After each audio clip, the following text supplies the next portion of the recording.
This is MacArthur. I'm back. Nandito tayo ngayon sa UP Bike Demo.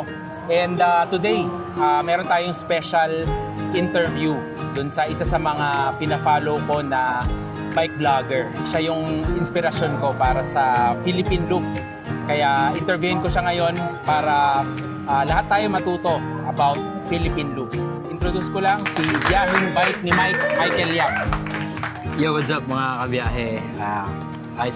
Isang karangalan na maimbitahan ni Kuya Mark na ma-interview at maibahagi ko sa inyo ang aking karanasan nung inigot ko ang Pilipinas. Okay. So, sa mga hindi pa nakaka-subscribe, yung YouTube and Facebook niya is Biyaheng Bike ni Mike. Doon sa Philippine Loop niya, meron siyang mga 54 na videos, napanood ko lahat yon. Yung iba doon, habang nagbabike ako, pinapanood ko. Kaya sa mga gustong at interesadong mag-Philippine Loop, i-watch nyo yung video niya kasi sobrang detailed. Makikita nyo talaga lahat ng mga dadaanan sa Philippine Loop. Iyon, maraming salamat Kuya Mark sa pag-recommend ng aking mga videos. At thank you, na-enjoy mo kahit papaano. Okay, yung first question is bakit ka nag-Philippine Loop? Kung di nyo natatanong, isa nga pala akong long distance cycling enthusiast. Mahilig ako mag-loop, anything loop, at yung pinaka-ultimate loop bilang isang siklista para sa akin is yung Philippine Loop. Kaya ginol ko talaga at pinangarap na maikot ko ang Pilipinas. Paano siya nagsimula na okay, eto na, gagawin ko na talaga yung Philippine Loop? Ano yung naging trigger para sa iyo? Kasi 'di ba parang hindi siya basta-basta maisipan mo kasi kunyari, sabihin mo next Sunday maglalaguna loop ako, 'di ba? Gagawin mo, 'di ba? Yes, pero Philippine Loop hindi yun basta-basta eh. So ano yung nag-trigger sa iyo? Yung hindi ko siya inaasahan na mangyayari or magagawa ko siya kasi talagang biglaan lang yung buong pangyayari mga kabiyahe. Bali kasi ganda yung kwento niyan. So nag-work ako sa dati kong company, then nag-resign ako para lumipat dahil hindi na masyadong maganda yung kalakaran. So, bali, almost 11 years ako doon sa aking dating trabaho. Then, nag-request ako sa asawa ko na baka pwede magpahinga muna ako ng isang buwan. Pumayag naman siya. Then, sa separation pay, meron akong nakuhang medyo malaking halaga. Kaya, ayun. At then, after noon, so 1 month akong walang trabaho. Wala akong ibang ginawa kundi magbisikleta. Then, na-realize ko sa aking sarili na meron akong nasa akin na yung 3 importanteng bagay para masimulan ang Philippine Loop. So unang-una dyan, yung oras. Oras kasi wala akong trabaho ng mga oras na yun. Pangalawa, pera. Pera kasi may nakuha akong pera sa dati kong trabaho at nakalikom din ako ng ibang donation from my sponsors. Shoutout kay Master Efren Rico, kay Master Wilson at sa SPN Cycle PH. At pangatlo, syempre ang pinaka-importante, lakas ng pangangatawan at lakas ng loob. So, nung na-realize ko na meron akong 3 noon, kinausap ko ulit ng aking asawa at buti na lang pumayag siya at very supportive ng aking misis na si Liza. Shoutout sa kanya, maraming salamat. Kaya ayun, nagawa ko yung Philippine Loop at nasimulan ko siya. Okay, grabe. So, yun pala, no? Yung 3. Yes, Kuya Mark. So, yung oras, yung pera at saka lakas ng pangangatawan. Tsaka lakas ng loob ko. Okay, sige. Basta meron ka nun, pwede mo nang gawin yung Philippine Loop. Okay. Oo, nakapagpaalam na rin ako sa asawa ko. Kaya pinayagan na ako. Iyon. Yung next ko na question is, paano yung planning na ginawa mo? Planning at saka yung training na rin. So, simula nung nag-decide ka na mag-Philippine Loop, gaano katagal bago mo na simulan? Pumasok sa akin na mag-Philippine Loop ako is nung pagpasok ng May 1, 2024 last year. So, doon ko na napag-decide sa sarili ko na, okay, gagawin ko na to. So, within that time range na yun, meron lang akong 10 days preparation. Ay, grabe. Yes, Kuya Mark. Bali, nagsinkin sa akin, May 1, okay, gagawin ko na to. Eto na. Then, nataon yun na sabi ko sa sarili ko, sisimulan ko sa mga gamit. Meron akong 3 sets of bibs. Bib shorts with jersey na yun, 3 pares. Meron akong 2 shorts, 2 t-shirts, Then 2 briefs, underwear, toiletries, essentials din na isa is yung mga tools para pag nasiraan ka ng bisikleta, meron kang pang-ayos sa bike mo. So, bali yung mga yon in 10 days, pin-repair mo lahat yon. Yes, kuya, in 10 days. By the way pala, meron siyang video kung ano-ano yung mga dala niyang gamit. Kaya kung gusto niyong makita yun in detail, panoorin niyo yung video na yun. Okay. Tapos, di ba, nag-register ka sa, sa Philippine Loop Adventure Yes, Tour. kuya. So, nung na-decide mo, nung 10 days na rin yun, dun ka nag-register. Ito pa nga pala, guys. Shoutout kay, okay mag-shoutout, Sige. no? Kay Kuya Carlo, the Happy Ayan, Bikers. okay. Maraming salamat sa pag-register sa akin sa Philippine Loop Adventure Tour. Kasi, medyo tight din yung budget ko noon. Sabi ko, 3 for the registration fee. Nag-ask ako kay Kuya Carlo ng guidance kung ano bang magandang gawin, worth it ba. So, worth it naman daw. So, bali nung na-decide mo, kinontak mo rin siya. Yes. Magkakilala na ba kayo or kinontak mo lang siya dahil alam mong nagpi-Philippine Loop siya? Hindi pa kami magkakilala personal at hindi pa kami nagkikita ni Kuya Carlo kinontak ko siya nung nabuo na yung decision ko. Tsaka si Kuya Manuel, also si Padya Kangkong, also Philippine Looper din. So silang dalawa yung kinontak ko nung mga time na yun. And maraming salamat kay Kuya Carlo sa pag-register sa akin sa Philippine Loop Adventure Tour. Okay. Talaga? Shout out din, sir. Yun yung idol natin, no? Yun. Kasi sa dami talaga nang naikot. Actually, maraming Philippine Looper. Hindi lang natin kilala lahat kasi hindi naman lahat nasa social media. Yes. Pero may mga Philippine Looper din na based sa Visayas, Mindanao, and naikot na rin nila karamihan ng mga probinsya. Yes, Kuya Mark. Ako naman, nung nagkaroon ako ng interest sa Philippine Loop, syempre nakita ko nasa social media si Biyahing Bike ni Mike, saka si Leo Mante. Shout out kay Leo Mante. Kay Kuya Leo. Oo, yun, iba rin yun. Talagang light packing na Philippine Loop. Okay, so yun, balik tayo dun sa kwento. Yun. So siya pala ang nag-register sa'yo Yes, sa Philippine Loop. Okay, ilang days yun before nung actual na ride out mo? 2 days. 2 days? Kasi May 8 niya ako ni-register, then May 10 ako nag-ride So out. ibig sabihin, nung pinaplano mo yung Philippine Loop, wala kang balak mag-register Yes, dito. kuya. So talagang iikutin mo lang talaga yung buong Pilipinas. Yun lang talaga ang pinaka-plano ko. Yung pag-register dito, ano yung benefit ng pag-register sa Philippine Loop Adventure Tour? Benefits naman sa PLAT or Philippine Loop Adventure Tour, marami. Ito, gagaya nito. Pag nag-register ka, meron kang Philippine Loop dry fit shirt, 2 piraso. Tsaka 2 sticker na Philippine Loop na malaki. Tsaka meron kang passport na which is magagamit mo from checkpoint to checkpoint, daily logs of your rides. At meron kang 20% discount sa FastCat. At tsaka meron kang chance na sumali sa kanilang photo and video contest.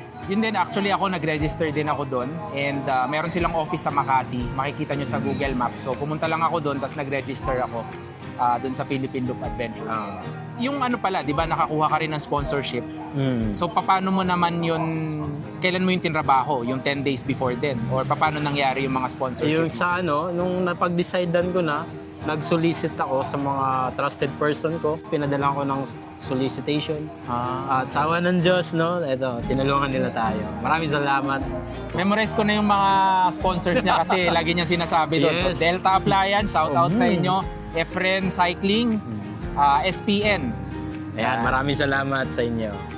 Paano mo pinlano yung ruta ng Philippine Loop? So anong ginamit mong tool para planuhin yung mga ruta ng Philippine Loop? Ang ginamit ko, kuya, nung time na yon is yung Garmin. Garmin.com, sa pinaka-website ni Garmin. Humiram ako ng account sa kakilala ko kay Tonsky kasi meron siyang Garmin kasi yung speedometer niya. Kaya niya ni-recommend kasi madaling gamitin yung user interface, tapos mag-generate na rin ng GPX para pag just in case na kakailanganin mo yung ruta is madali mong mababalikan. Tsaka importante din kasi yung ruta or yung itinerary kasi isa yun sa mga requirement ng Philippine Loop Adventure Tour. Okay, so yun nga, no? So sa Philippine Loop Adventure Tour, merong mga checkpoints.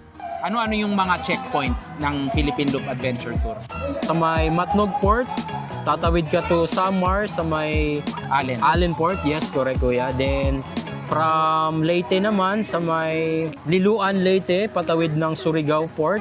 Then the next port naman dito na sa from Dapitan, tawid ka ng Dumaguete sa may Negros Island. Then from Dumaguete to Bacolod Port sa may Bredco Port, patawid ng Iloilo Port. Then from Iloilo, diretso to Calapan. Katiklan. Then tawid ng Mindoro sa may Rojas. Then Rojas to Calapan. Then Calapan to Batangas. So yun yung mga ferry points natin. Sa Visayas naman, ang checkpoint natin is sa Tacloban City. Tacloban. Sa may Leyte. Then Yung isa- MacArthur. Yes. Actually, yes, yun MacArthur. yun yung pangarap kong mapuntahan eh. Doon ako mag-I shall return. Okay, so sa Tacloban, dalawa pala, no? Sa Tacloban at saka... Tacloban sa Visayas. Then sa Mindanao is sa General Santos City. Okay, tapos sa Luzon naman, ano yung mga checkpoint sa Luzon? Sa Luzon natin, we have the Subic Sambales, going to Alaminos. Then from Alaminos, aakyat ka ng, mamimili ka, former highest point or the new highest point. Sa Talaga? may, Atok or Tinok. Or kung malakas ka, gaya ni Kuya Hindi. Mark, pwede mong pagsabayin pareho. Kasi hindi, second lang, second. Second. Oo. Then pagbaba mo, sa may Sunshine Capital of Ilocos. Lawag. Lawag, Oo, yun. yun, sa Lawag. Sa Lawag. Okay. Then after Lawag, we have the Apari. Then after ng Apari, pinakamahirap para sa akin kasi ayun yung pinaka-last week of my rides is the Baler via Quirino. Ayan. Then back to kung saan ka nagsimula, yun yung pinaka-end ng checkpoint. Okay. So, Philippine Loop, ano? So, ilang araw mo siya tinake? So, una muna ilang days, tapos ano-ano yung mga parang pinaka-memorable sa'yo? Top 10. Top 10 na 10, okay. Kunyari, mag-Philippine Loop yung mga tao, yun yung mga kailangan nilang Isang puntahan. trip. Bukod dun sa mga checkpoints na. So ang pinaka-memorable talaga sa akin na kumbaga sa buong ikot ko sa Pilipinas, ito yung number 1 para sa akin lang naman, is the Boracay Island. Doon ako na bighani, doon nahulog yung loob ko sa Boracay dahil sobrang ganda talaga ng Boracay at niloop ko yon 5 times. 5 times ko siya niloop, paikot-ikot, hindi ako nanawa at napakaganda. No? At syempre, huwag niyong papalagpasin ang Hinatuan, the Enchanted River. Yan, sa Hinatuan, Surigao del Sur. Actually, maraming beautiful places sa Pilipinas. Kailangan mo lang talaga ay hanapin ito. Kasi yung mga mahirap puntahan, yun yung mga magagandang lugar na iyong makikita. So from Hinatuan, may isa din yung the Tinoyan Falls. Sa may Bislig naman ito, Surigao del Sur pa rin siya makikita. Yung Pamport dito sa Don Benedicto Salvador, the summer capital of Negros. Napakaganda doon, kuya. Para siyang Baguio Baguio vibes. Parang pumunta ng Lion's Head. Okay. Ganun yung vibes. Pero yung ahon, grabe. Talaga? Oo, talagang... basta napakahirap explain. Okay. Pang 5th. The next is the second highest point. Bukod sa ahon, siyempre, sobrang ganda ng tanawin. So, pang 6 is the... Ito, kaya siya tumatak sa akin, the Quirino Skyline. Kasi, So, dapat dumaan ako doon. optional. Pwede ka magbesa. Pero kung gusto mo ng challenging route, I recommend Quirino Skyline. So, pang 7th natin, dito naman sa 100 Islands, sa may Anda, kuya. So, kaya memorable Nagbarko ka yan. doon, di ba? Nagbangka ka. Bangka Oo, ako. Nagbangka, yun. Maraming salamat kay Kuya Jim sa pag-accommodate sa akin sa Anda at sa pag-experience sa akin ng 100 Islands. Okay, tapos pang 8, Pang 8, kuya, dito sa Dipakulaw. saan yun? Dito sa may Baler, yung nasira. Yung okay. Dipakulaw, Quirino. Pang 9 ko na para sa akin na memorable talaga is doon sa Surigao naman, yung mga coastal roads nila. Napakaganda ng coastal roads. Dadaan ako doon, ano? Hindi ka dadaan doon, kuya eh. Kasi sa gitna ka eh, pinaka-fastest way sa gitna. Yung isa sa pinaka-memorable part ko, yung top 10 na para sa akin. So inabutan ako ng dilim sa kabundukan ng 90 kung tawagin. Kaya 90 kasi 90 degrees yung kalsada. So ayun, siguro yung pinaka-top 10 ko na memorable. Okay. Bukod dun sa top 10, meron pa ba? Ay, oo, kuya, meron. Wow, parang hindi scripted. Meron guys, sorry na, so sobrang dami kasi ng magagandang lugar. Nakalimutan kong banggitin ang San Juanico Bridge. Ayun. Isa sa magandang ano din yun, magandang experience. At yung pinaka-tallest bridge sa buong Pilipinas, ang Agas-Agas Bridge na matatagpuan sa Sugod, Leyte. Ayan, okay. Bukod doon, meron pa, pang 13th. Meron! Yung Pink Moss, tsaka yung Grand Moss Yung sa Grand Cotabato City naman yon. Ayun. Shoutout sa mga taga Cotabato. Sa core cyclist, Cotabato off-road enthusiast. Salamat sa inyo. At kay Master Lin BC, thank you po. Thank you. Yan. Okay. Yan. Okay, so ito yung isang kong question is, syempre, every night matutulog ka. Apo, Ang napansin ko, kung saan ka abutan, doon ka matutulog. Gaano ba kahirap maghanap ng matutuluyan pagkagabi? Yes, kuya. Actually, sobrang hirap, lalo na hindi ka pamilyar sa lugar. Ang pinaka-source of information ko lang talaga is the Google Maps. Hahanap ako ng transient doon. Pag wala akong nahanap na transient, sa mga locals ako nagtatanong. Okay, Always okay. ask the locals, guys. Napakabait ng mga lokal. Pagka ganun yung ginawa mong method, may mahahanap at may mahahanap ka. Yes, Kuya Mark. Meron Okay. kang at meron kang mahanap. At mas maganda yun, guys, na kung saan na lang kayo abutin kaysa mag-book kayo ahead of time kasi magagahol kayo sa oras. Depende pa rin sa inyo kung gusto niyo mag-book in advance. It's up to you, guys. Actually, tama yung advice na yun. Sa long distance cycling, sa haba nung biyahe, hindi mo mapipredict lahat eh. Yes, Kuya. Marami rin akong kakilala nagbo-book in advance, hindi sila umaabot doon. So, tama yung advice na yun. And yun nga, kaya importante rin na malaman na halos lahat ng mga taon, meron ka namang matitirahan, basta magtanong ka lang at saka Yes, kuya. tumingin ka sa Google Maps. Okay, isa naman, ako, hindi pa ako nakakapag-bike ng magko-cross ng ferry. So, yung tanong ko, di ba, 6 yung ferry crossing. Gaano katatagal yung biyahe nung bawat crossing? From the time na makarating ka doon, nagbuka ng ticket, ano yung range ng time na makakatawid ka doon sa kabila? Yung travel time siguro from Matnog, Sorsogon to Allen, Samar, 2.5 to 3 hours inabot din.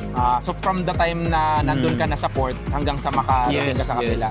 Ang advice ko sana is kung tatawid na ng kay Kuya Mark, advice ko sa'yo Kuya Mark, kung tatawid ka ng magpo-port ka, agahan mo. Huwag kang tatawid ng port na madilim pa kasi nagkakaubusan ng ticket. Minsan nangyari sa akin yun, naubusan ako Saan ng dun? seat. Dito, pa Batangas Pabalik na? Oo, pabalik. Ngayon, mapipilitan kang, may option ka din dun eh. May mura, may mahal. Yung mura kasi naubos. So, notice ako sa mahal ako. So yung isang tanong is, kasi lagi sa akin sinasabi ng mga kakilala ko, mag-ingat daw ako sa Mindanao. So anong experience mo doon sa Mindanao? So, syempre, lagi pa rin tayo mag-iingat, kuya, no? So, wala namang masama kung magdodoble ingat tayo. Although, nung first time kong tumapak doon, nandun yung takot, yung kabe. Kasi, syempre, naririnig mo sa balita, na-influensyahan yung utak mo. Pero nung na-experience ko yung Mindanao, wow! Talaga? Grabe, ang napaka-hospitable ng mga tao doon, napakabait, napaka-welcoming nila. Yun nga, yun din yung napanood ko dun sa lahat ng mga vlog. Nanood din kasi ako ng mga motovlogs. Tapos talagang sobrang sila doon, sobrang hospitable. Tapos talagang maganda yung experience ng lahat ng napapanood ko dun sa Mindanao. Tsaka ang ganda ng community ng cycling dun sa Mindanao. So, from one municipality, na-transfer ako sa kabila, parang may coordination sila. Talaga? Nag-uusap sila? Nag-uusap-usap sila, parang meron silang GC na ito, may bisita tayo. O kung sinong available. Kaya sobrang thankful ako, grabe. Tsaka iba pa rin yung galing kang solo ride.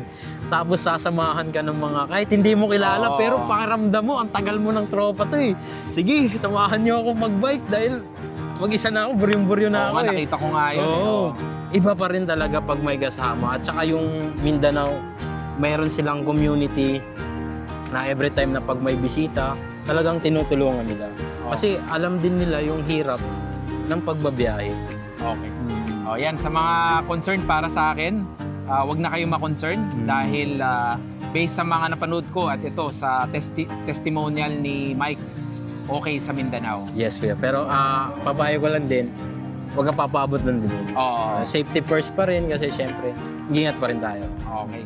Sa nutrition, so ano ang ano yung nutrition mo during the whole Sa nutrition ko hindi ako masyadong technical eh. Normal lang ako, hindi ko nakasanayan yung mga gel. Regular na araw lang, normal na araw. Kung ano yung kinakain ko araw-araw sa agahan. Pinaka-importanting sa akin talaga agahan. Kasi pag nagra-ride out ako every morning, na nire-replenish ko yung lakas ko. Then, agahan, lunch, dinner, 3 times a day nga lang din.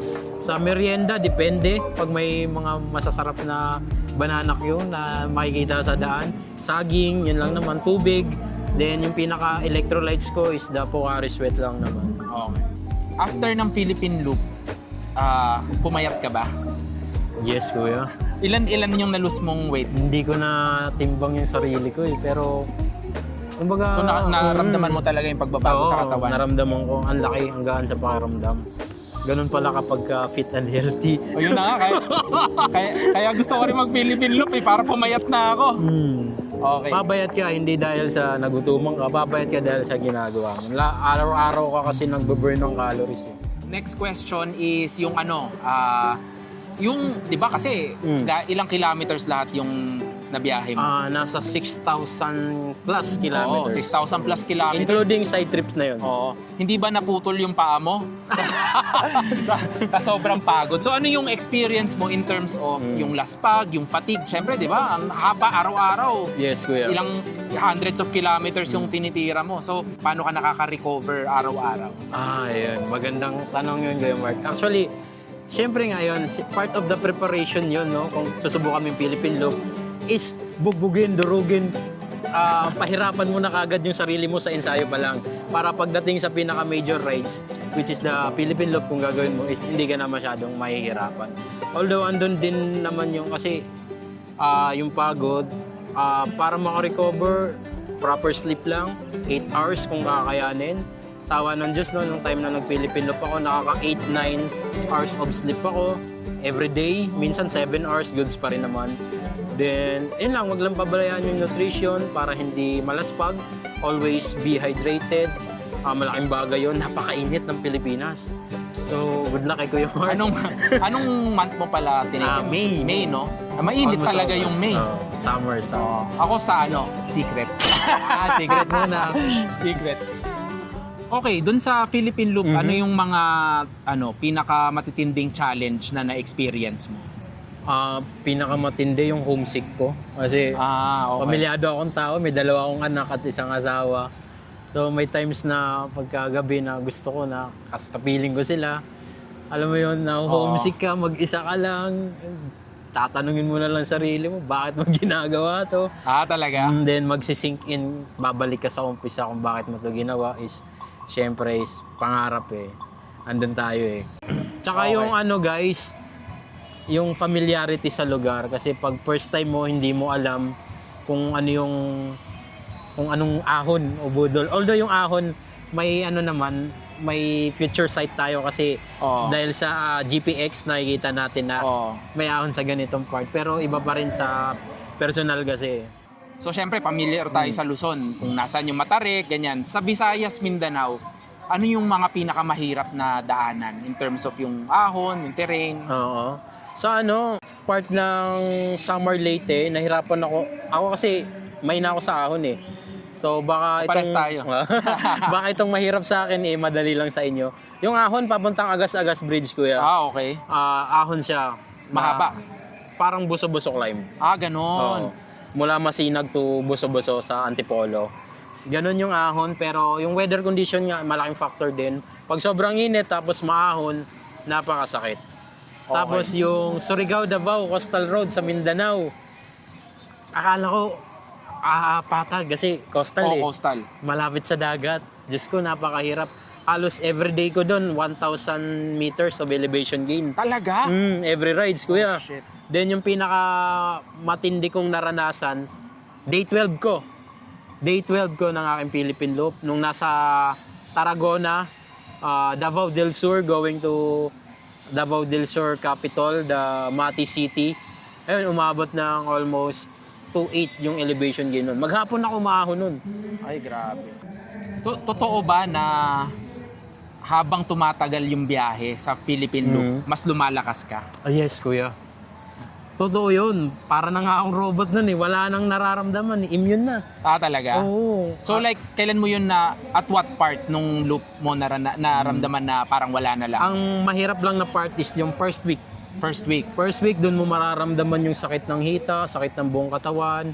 Lalong-lalo na yung sa akin kasi road bike, yung Gravel position bike. niya, gravel bike siya, na parang road bike yung position, nanakit yung batok, balikat. Lahat, buong katawan, mananakit. Pero after ng 7 days, pag nalagpasan mo yon, continuous riding, continuous cycling, doon na, wala na. Masarap na, magaan na sa pakiramdam. Okay. Tsaka ano Kuya Mark, mag-take ka rin ng multivitamins. Multivitamins. Kung meron kang tinitake. Okay. Kasi nung time na yun, nagtitake ako ng vitamins. Sinasabayan ko. So ngayon, natapos mo na yung Philippine Loop. No? Nung natapos mo na yung Philippine Loop, ano yung parang pinaka nagbago sa perspective mo sa buhay after mo matapos yung loop? Ano marami ko Kumbaga, lumawak yung perspective ko sa buhay na may ganito palang buhay sa ibang dako ng Pilipinas. Na bukod sa magagandang tanawin, syempre, maaano mo rin yung mga buhay ng mga kapwa natin Pilipino sa ibang dako ng Pilipinas. Makikita mo, mawi-witness mo. Kumbaga, Philippine Loops humbled me. So, Okay. Tsaka, masarap mabuhay. Isa yun sa mga na-realize ko. Okay, ayun. So, naitanong ko na halos lahat ng questions na nasa isip ko. Yung last na lang is, ano yung mga tips mo sa mga gustong mag-Philippine Loop? Yung tips na mabibigay ko, kuya, maging masaya kayo sa ginagawa nyo. Gawin nyo yung Philippine Loop dahil gusto nyo, hindi lang dahil sa gusto lang kayong may mapatunayan. Gawin nyo siya na buo sa inyong kalooban. At syempre, laging magdasal, huwag kakalimutan ng may kapal. So, pray first before you ride out.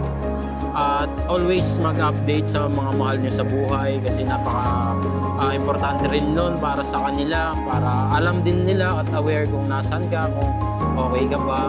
At syempre magbaon ng extra lakas ng loob kasi napakahirap. Pero kung mag-isa ka lang, libangin mo na lang yung sarili mo, sound trip ka, ayan, kanta-kanta ka mag-isa. At ayun, so sana na-inspired ka sa aking kwento at nabulot na kaalaman. Oo, ako marami akong natutunan. Dami kong natutunan sa interview na to. At ayun, syempre ang number 1 rule is pakikisama sa kapwa,